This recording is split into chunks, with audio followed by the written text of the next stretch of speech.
Hi, I'm Tony and welcome to my shop. Today we're going to be making a birdcage awl. I'm going to walk through each step from grinding the tip, making the ferrule, and turning the knob on top, and then the final assembly. A little bit different style for me, but we're going to kind of do a complete step-by-step tutorial. I'll try to keep it concise and engaging, and when you're done, you'll have this. Okay, here's all of the parts we're going to need for this project. We have a 2x2x2 inch block of walnut. We have a copper plumbing fitting. You can pick whatever size is most suitable for you. This one here is a 1/2 inch. And then a 5/32 steel rod. This actually comes out of a piano.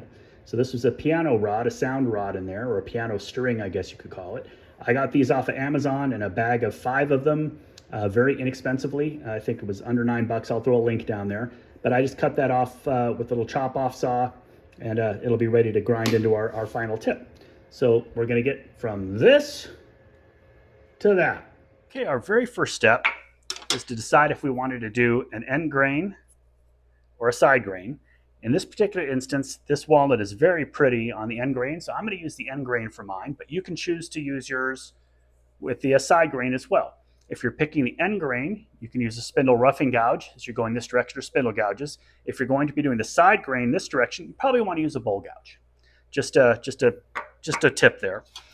First thing we want to do is mark out where our centers are going to be. And I use, like I normally show here, just a standard center finder. Inexpensive little plastic widget makes quick work of it. I like to mark all the sides because something's generally not perfectly square after I rough it out with an offcut here. So we'll mark both sides so that when we put this between centers, it'll be easy for us to identify where we get the most material out of it, right? So as you can see there, we have that X, because we weren't perfectly square, a little rectangular, so we'll just go to the center of that X and do the same thing on the other side. Now, looking at the material, I have a little bit of a crack here that'll come off pretty quickly when we're turning it. So I'm going to go to my small side. This will be the small side of the awl on this side, and the big side will be on the side where we don't have any defect, so we can turn away our defect. I'm going to go ahead and use a small 4-prong center for the drive side and a regular live center on the tailstock side. And we already decided we wanted the area with the defect to go towards the smaller end. So just lining up our centers that we've already marked carefully and making sure we've got it locked down.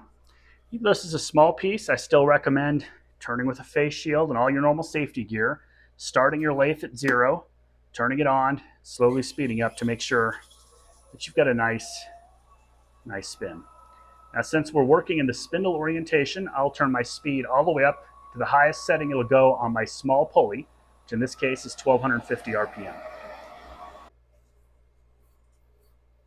We want to make sure we're clear of all the edges before we turn our lathe on, and we're pretty parallel with the bedways, although we're going to be making a dome shape on one end. One of the things that we're going to do in this with our spindle roughing gouge is get our cylinder first. Once we get our cylinder first, we'll go ahead and start to shape down the underside of the palm grip and then establish the diameter that we're going to want for our ferrule. Once we have that done, we'll turn a small tenon on this end and move this over to a pair of chucks. That way we can get a concentric part on the chuck that'll stay that way the whole time as we drill our hole for our actual birdcage awl member. And also we'll be able to apply the ferrule all while it's tucked in here. And then we can turn it around and use the ferrule to hold it in the smaller chucks as we turn the dome part. So that's going to be the process.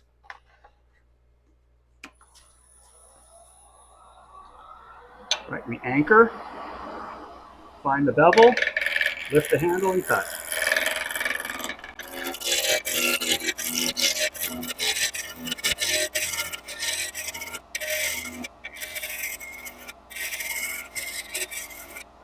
Still have a little to go.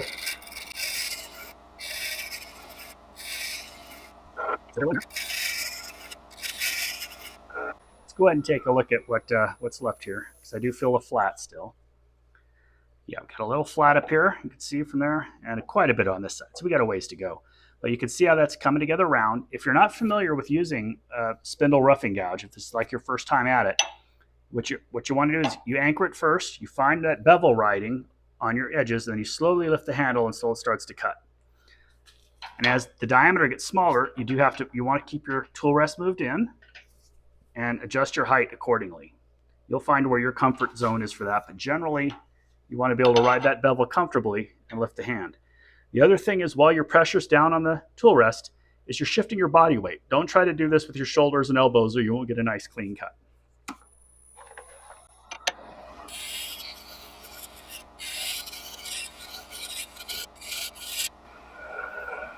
Nice and smooth. So once I've got my shape done, I will then get out a finer spindle gouge, or like this. And we're going to go ahead and just take a nice clean cut. So we start out with a nice spot, and then we start shaping both of our ends. Same basic principle. We want to anchor it, find that bevel.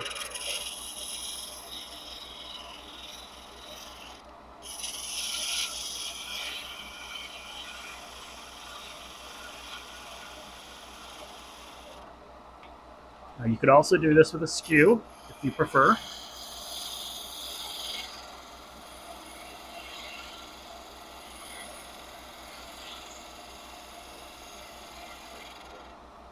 And I'll show you that real quick. Skew is the same concept.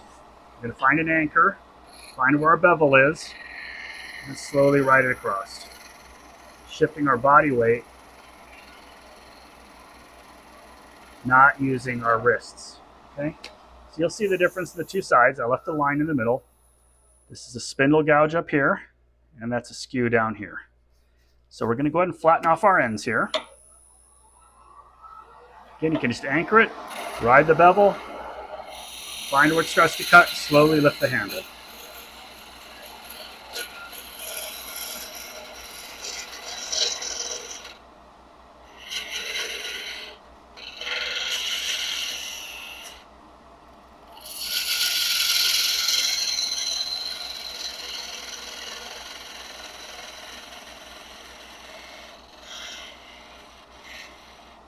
These are not measured cuts yet. We're just flattening it out. Over here is where we're going to want our tenon.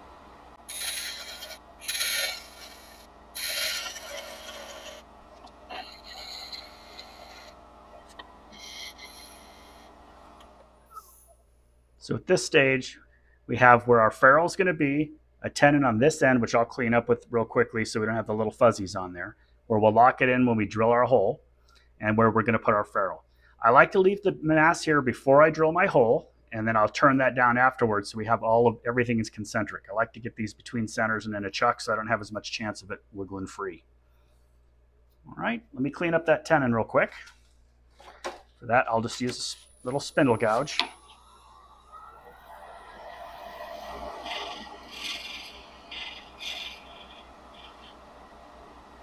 Touch up the outside here.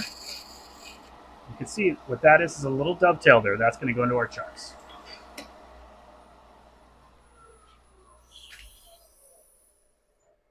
So let's go ahead and swap out, put on our 4-jaw chuck.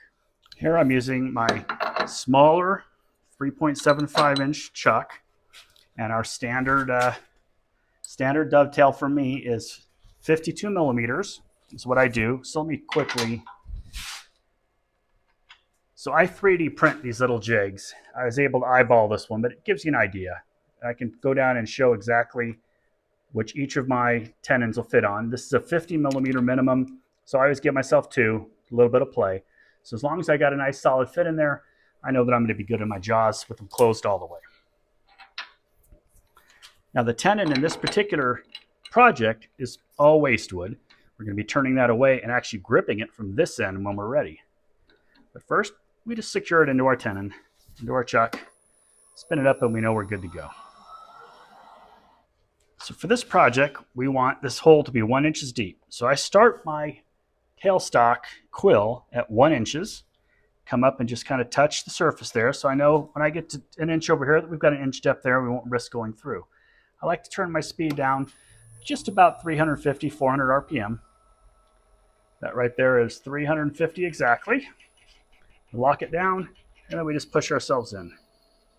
And I'm watching over here on this end. We're not going super deep, so it'll self-level on its own and eject the shavings. We get to 2 inches and a little bit more, and that's our depth hole for the metal component. The next section we're going to do is we're going to turn this down to the right ferrule diameter so we can fit a piece of this copper pipe over there, over the hole, the depth of the ferrule. I don't think we need a deep ferrule on this, but we can pull it down a little more, maybe use half of this pipe down to that center line there. So before we start doing our trial fitting, I've measured the inside of our copper pipe, and it's basically 6/10 of an inch using a caliper. My outside diameter of my live center here is 5/80. So I know as I get close down to roughly that same diameter, a little bit proud of that we could stop and start actually fitting a test fit for that. So that's how I'm going to accomplish getting this to exactly the right diameter. I'm going to peel back this about another 1/8 of an inch, so we have a little bit more of a decorative ferrule down there. It doesn't add significant strength to this type of tool because a birdcage awl is used for marking centers and for drilling teeny holes in thin material.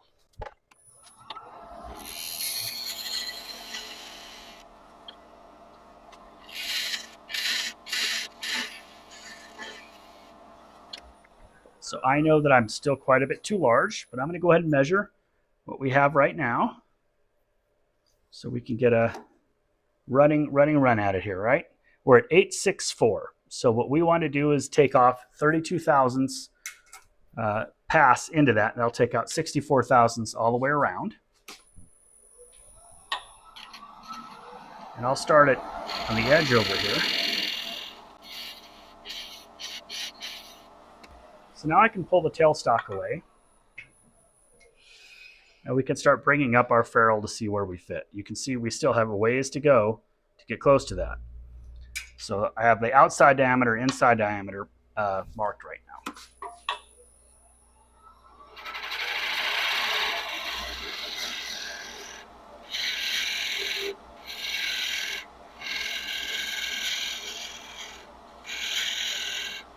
Notice I'm just doing the outside there.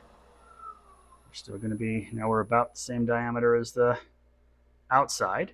So we'll bring in the wall thickness now. Only doing the outside so we can keep fitting it in case we have to chop back. And then I can taper it for a nice tight fit.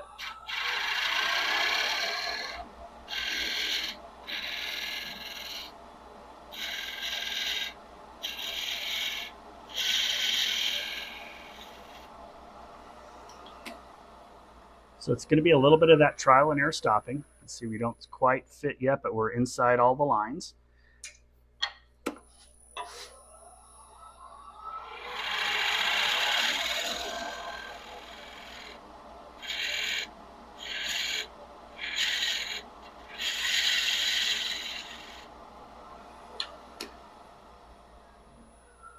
Closer, but I think there we go. So now we know we'll push that in a ways here, just with thumb. We don't want too much, and that'll leave us a mark telling us where our diameter is right. You can see right there is where the diameter bottoms out. So we're going to turn everything else down to that line from here, and then it should fit up flush, and we can trim the bottom.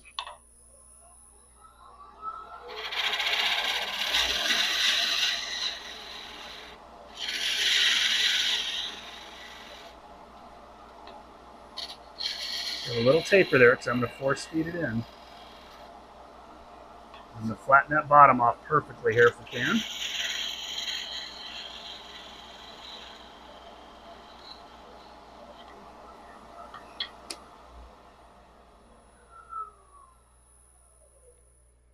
And then how I normally seat these, I still am a little off. I want to be a little bit closer to nominal there, so I'll take some of that taper off, and then I'll show you how we press this on using our tailstock.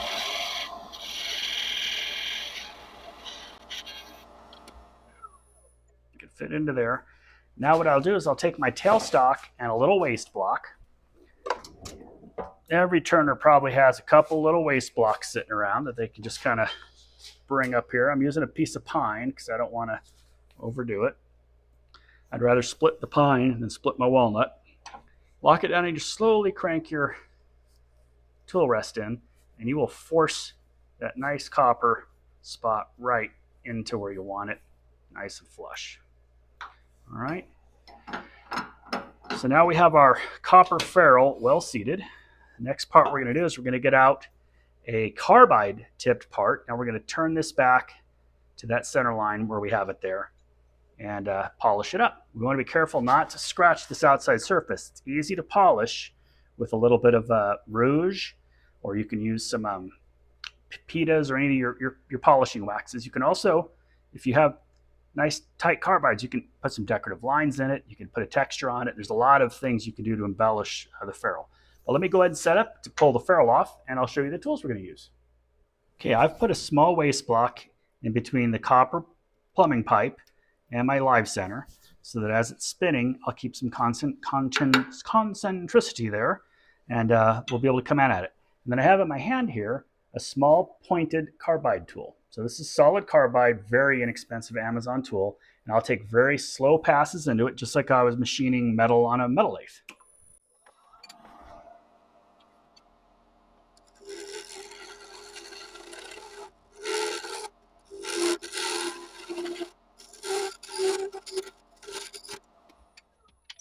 So we've cut through, nice clean cut with through our pipe here, and now we can peel that back to the wood surface. To do that, we're going to come in using the side of the cutter. And again, this is just an inexpensive carbide cutter. We want to make sure that we're kind of close to the middle, and it'll start making off big curly shavings here for us.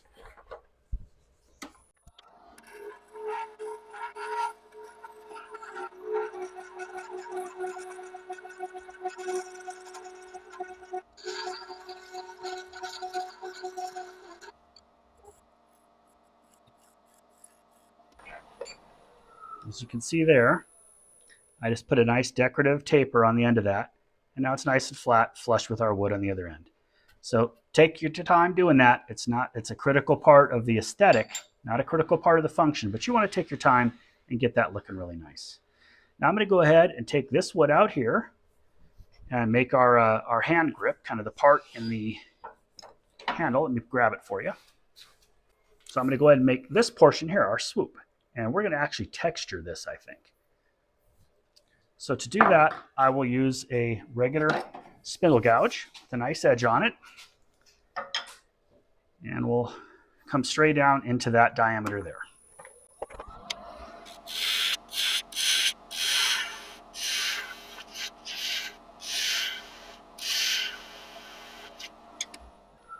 Continue to adjust your tool rest so you can maintain that center line.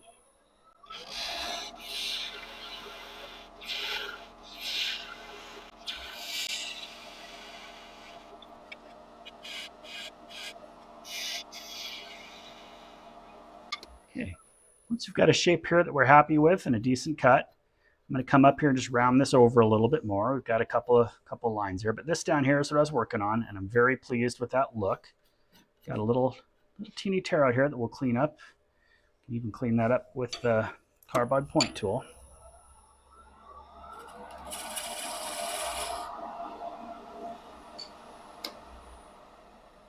See your nice sharp dividing line there.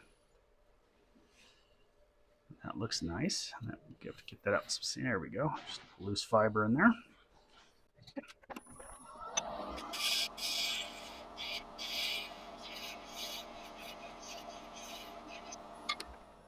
So now what we're going to do is we're going to stop here, sand this up real nice. After it's sanded, we're going to run a texture on the inside of this. And then we'll round this direction, cut 2 beads, burn our lines, and then we'll make the domed top. Okay, that's nice and smooth and uniform and ready for texture. For the texturing, I'm going to use Ron Brown's Best Texturing Tool. And all we're going to do is we're going to start out at about 600 RPM, and we're going to get the wheel spinning and pull it up to this top like that. It'll create a pretty little spiral pattern. It also gives you a nice grip.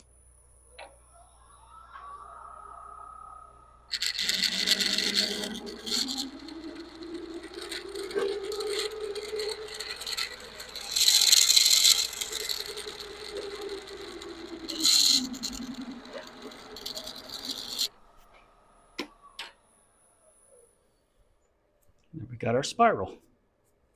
So we'll go ahead and do a quick top sand coat on that, and we'll come back around and put our shine on it before we flip it over. We've just got a little bit of our shop shine in here. Now we can't get a little on the copper, it won't hurt anything, but it will discolor your wood if you're not careful. So we'll work some of that into the texture we just created. Move to a cleaner part of the towel.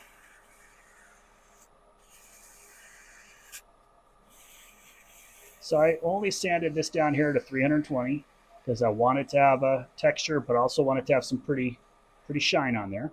Now I'm going to move over to the copper with the same grit and give it a little bit of a shine.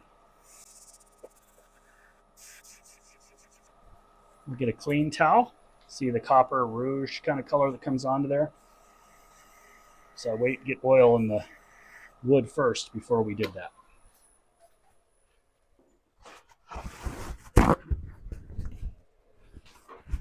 So with a nice clean towel, and turn the speed up, you can buff that right off.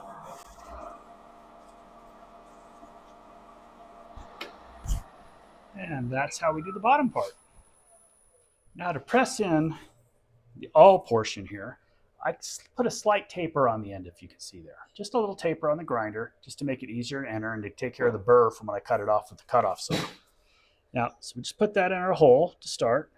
And then I have a little waste block over here that also has a 5/32 shallow hole.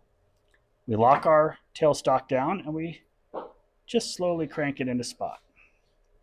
And it should follow right in there. When we start to feel too much pressure, we want to lighten up. We are going to seat it into the unit, but remember it's an inch deep hole. So we're almost to an inch. We should feel a little extra pressure when we bottom out, and then I give it just like an eighth of a crank more. And it should be in there now. Should spin pretty true. A teeny bit wobbly, but we haven't sharpened the tip yet. You can see where the wobble is. You want it a little truer than that if you can, but it will not affect the function. And we're nice and true up to here. Little bend in the bar, which will grind out when we sharpen our tip. Now you're saying, how are we going to turn the other side? Cool thing is, you have a bore down the center of your headstock, or the drive stock here. So we can, in this particular one, I can get it all the way into the center there and clamp it down, or I can switch out my jaw to the other chucks. I think I'm going to switch. I'm going to go ahead and just use these. We'll use our jaw, the center hole in our chuck. So I'll also get out a tailstock center here so we can get it right on that hole and we keep everything nice and lined up. Staying on the metal, this is going to put some clamps into that, but it also is going to clamp the metal, our little copper ferrule, down nice and tight. So it'll should make 8 nice grooves around the edges. And when we start it up, it should turn nice and true. And now we can round off the top and make our dome. So like normal, I will leave as much time as I can with the tailstock, but I'm going to go ahead and shape this a bit. And we're also going to put some grooves in here and do a burn line, because I do like the way the 2 burn lines delineate from the dome. It's just kind of a nice look. But we'll start out about here, start to doing our rounding. Or we'll go ahead and start with the burn lines. Probably a smarter move. For that, I'm using a homemade point tool. So I'll find out where I want my first line. Handle is down, make contact, lift my handle. Second burr line right next to it. The handle. We should have a nice clean line there that we can burn our little detail in. So for that, I crank the speed all the way up. Use a piano wire with 2 handles style to make our burn. Get it in the groove, apply a little pressure, and patiently wait for it to catch. So I didn't realize that I'd accidentally hit the mute on my microphone there when I was adjusting my shirt. So right here you got me turning the top part with a spindle gouge. I used a 1/2-inch spindle gouge from Crown to get that dome up. Had to slowly work the nub down because it's starting to get a little, you can see it wobbling there a little bit. Just the grip wasn't quite as good as I was hoping for. I went to sanding it, started at 80 grit and went all the way up to 600 on the top up here. Little hand finish at the end on the sanding, and then used our standard shop shine, which is our beeswax, carnauba, and mineral oil. And then pulling it off, I rotated it a few times so I could get that nice detail there on the ferrule, all those little indentations that hold it down. It's just a nice detail, and you can see how pretty that looks there. So I still had the microphone off here, but now we're at the point where we're shaping the gouge. So again, your safety, take care of what you're not comfortable doing this, and this isn't something for you. You can also head over to Mike Peace's video on how to make a birdcage awl and see how he sharpens his tips. The whole goal here is to get a triangle. You want a three-sided point, which is key to making an awl. That way when you twist it, it'll make a nice neat hole in thin veneers and leather and stuff like that. And it also gives you a nice, sharp, reliable point for marking centers. So I just slowly work up the wheel. This is a 180 grit CBN. If you have an 80 grit wheel, it'd go much faster. And so I get these long tapered sides, you'll see, that end up being a key feature of this. So it takes a bit of time and patience, but you'll get the hang of it, and you'll end up with a really attractive tool that you can be proud of. Here I put in the Wolverine, the one-way system here to get my round tip on the end. So after I had my three sides, I went for a nice round point to get a center on that, and you just kind of twiddle it around in the holder there. Just keep it going round, and you'll get a nice round concentric cone on the end that's perfect for a birdcage awl. Well, we're off the buffing wheel. We've got our awl all finished. Our awl is all finished. That's pretty good.